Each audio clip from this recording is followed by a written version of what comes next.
Olá, galerinha, tudo bem?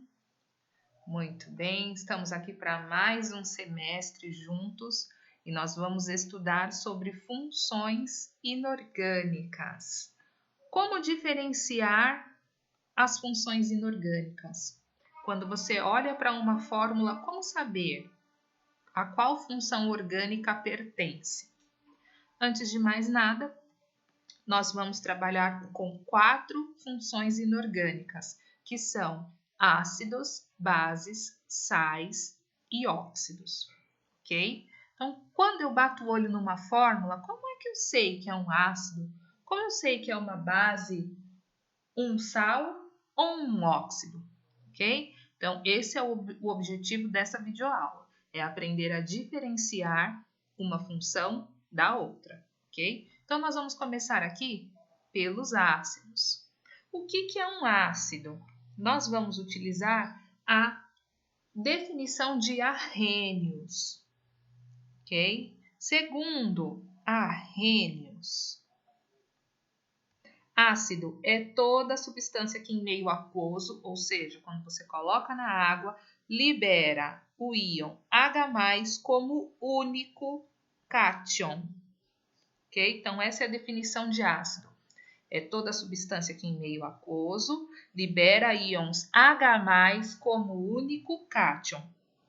Nós vimos no semestre anterior, nós vimos que uma fórmula química ela é composta basicamente por cátion e ânion. O cátion se localiza sempre na frente, né? Se localiza à esquerda e o ânion se localiza à direita.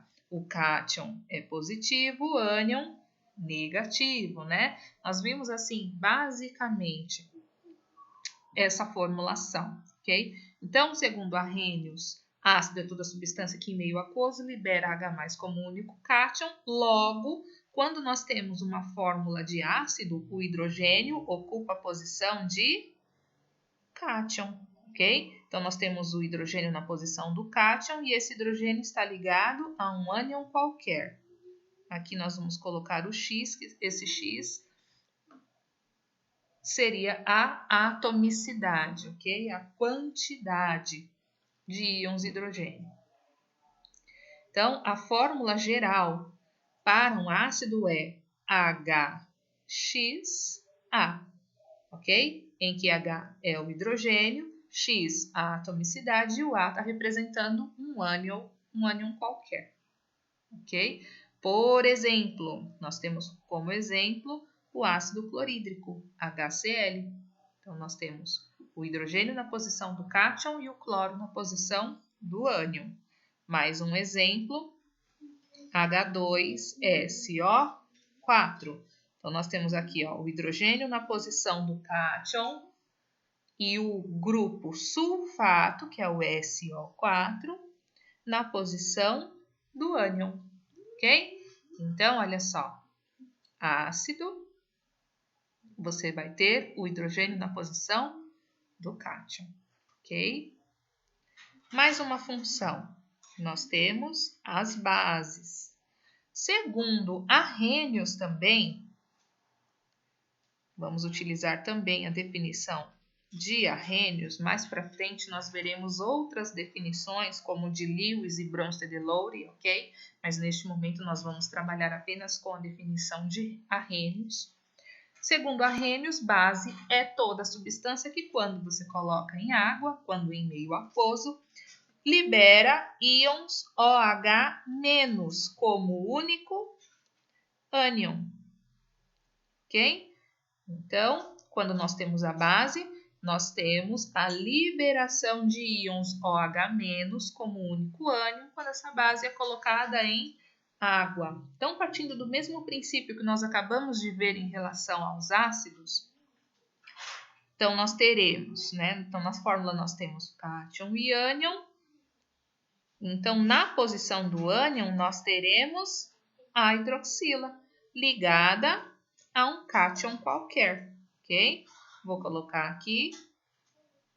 Essa daqui seria a fórmula geral das bases. Então, você tem um cátion ligado Um cátion fazendo, né, ligação com a hidroxila, ok? Esse X aqui está representando o número de grupos hidroxila. É assim que nós chamamos esse grupo OH na fórmula. Então, bati o olho na fórmula, verifiquei um grupo OH na posição do ânion. Opa, desconfie, pode ser uma base.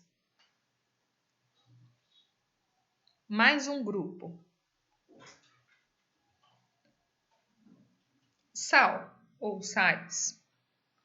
O sal é o resultado da reação entre um ácido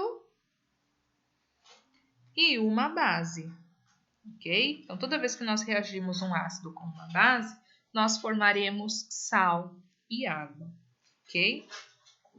Então, olha só, toda vez que nós temos um sal, a gente já viu que o ácido fornece H+, e a base vai fornecer OH-, ok? Então, toda vez que nós tivermos um sal, o cátion precisa ser diferente de H+. E o ânion precisa ser diferente de OH-, ok? Então, no sal, o cátion não pode ser H+, senão nós teremos um ácido. E o ânion não pode ser OH-, senão nós teremos uma base, ok? Então, por exemplo, NaCl, que é o sal de cozinha. Então, nós temos aqui um cátion e temos um ânion. O cátion é diferente de H+, e o ânion é diferente de OH-, ok? Então, temos um sal. Por exemplo, NaI, outro sal, iodeto de sódio. Tudo bem? Nossa última função são os óxidos. Óxido é um composto binário. O que é um composto binário? Um composto binário é aquele formado por apenas 2 elementos químicos, ok? Então, o óxido apresenta apenas 2 elementos químicos. E um desses 2 elementos químicos, obrigatoriamente, como o próprio nome já sugere, é o elemento químico oxigênio, ok? E o oxigênio, por ser o elemento mais eletronegativo da fórmula, ele vai ocupar na fórmula a posição de ânion, ok? Portanto, olha, agora vamos juntar essa informação. Então, nós temos aí, óxido é um composto binário, ou seja, só tem 2 elementos químicos. Um desses elementos é o oxigênio, e o oxigênio, por ser o mais eletronegativo da fórmula, ocupa a posição de ânion.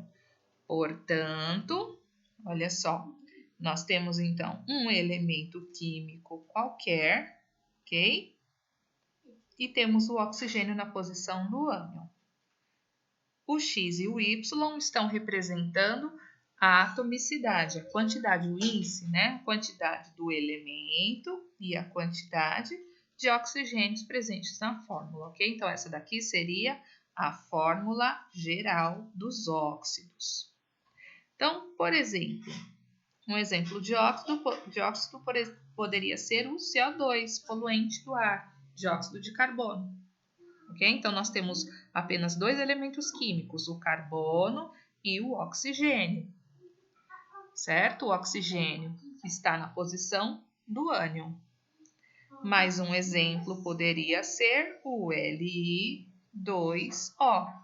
que é o óxido de lítio. Então, nós temos 2 elementos químicos que são lítio e oxigênio, e o oxigênio está ocupando a posição de ânion, ok? Então, olha só. Fala para mim, se nós tivéssemos esse composto aqui, SO3, HCN, HBr, NaOH, Na2SO4 e AlOH3. Como você classificaria? apenas observando a fórmula. Como você classificaria cada um desses itens? Vamos lá, vamos relembrar o que a gente acabou de aprender, hein? Vamos observar essa fórmula. Nós temos dois elementos químicos, um deles é o oxigênio, e o oxigênio está na posição de ânion.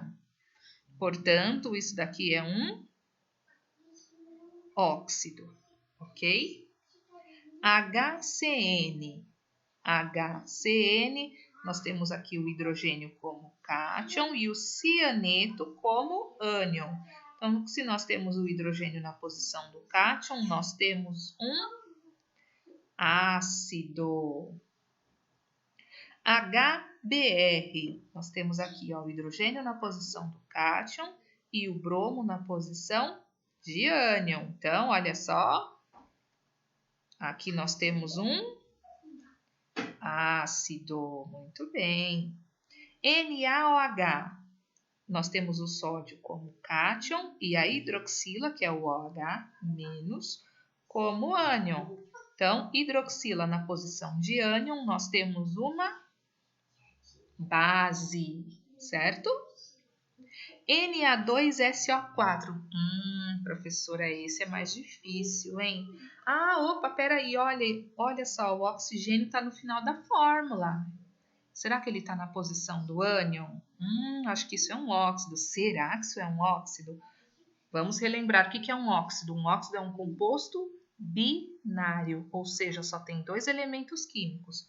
Quando nós observamos esta fórmula, nós percebemos, que é o sódio. Lembra, a cada letra maiúscula nós temos um novo elemento químico. Então, o sódio, o S está com letra maiúscula, é o enxofre, e o oxigênio aqui, o O também está com letra maiúscula. Então, nós temos 3 elementos químicos, logo, não pode ser um óxido, ok? Será que é um ácido? Se fosse um ácido, nós teríamos aqui na posição do cátion um hidrogênio. Como não tem hidrogênio, não pode ser um ácido. Será que é uma base? Para ser uma base, precisa ter hidroxila na posição do ânion. Olha só, não é uma hidroxila. Então, nós temos um cátion que é diferente de H+, temos um ânion que é diferente de OH-. O que nós temos aqui, então? Temos um sal, ok? E o nosso último exemplo, AlOH3. Então, nós temos o alumínio na posição do cátion e temos a hidroxila na posição do ânion. Opa, hidroxila na posição do ânion significa que nós temos uma base, ok? Super fácil, né, galera? Muito bem. Treinem em casa, ok? Beijos.